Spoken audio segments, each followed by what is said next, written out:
მოგესალმებით, მე თამარი ვარ და ქართულ მედია ჯგუფთან ერთად გაგაცნობთ კვირის ყველაზე აქტუალურ პოლიტიკურ მოვლენებს.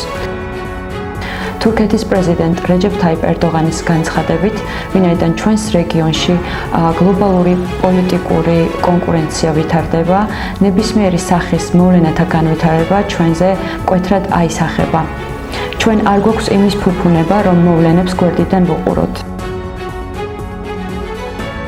უკრაინის პრეზიდენტ ვოლოდიმირ ზელენსკის განცხადებით, ყველამ უნდა უზრუნველყოს, რომ რუსეთმა ამ ომის ერთადერთმა წყარომ მიიღოს თავდასხმების შეწყვეტის აუცილებელი პირობები. ეს უნდა გამოიხატოს ამგვარად: ენერგეტიკულ და სხვა სამოქალაქო ინფრასტრუქტურაზე იერიშები უნდა შეწყდეს, უნდა შეჩერდეს სარაკეტო, ავიაბომბებით, დრონების გამოყენებით თავდასხმები. შავი ზღვის რეგიონში არანაირი სამხედრო ოპერაციები არ უნდა აწარმოონ.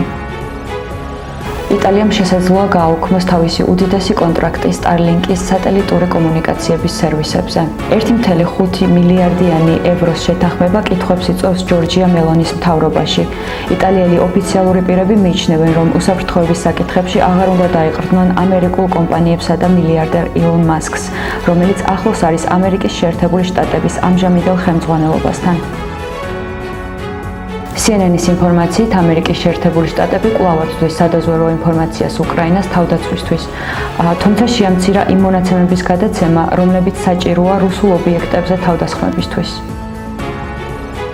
ირანის საგარეო საქმეთა მინისტრმა აბას არაღჩიმ განაცხადა, რომ ირანი არ გამართავს მოლაპარაკებებს შეერთებულ შტატებთან, სანამ ტრამპი ინარჩუნებს პოლიტიკას, რომელიც მოიცავს მძიმე სანქციებს. ეს იყო ამ კვირის ყველაზე აქტუალური პოლიტიკური მოვლენები, მე ერთი კვირით გემშვიდობებით.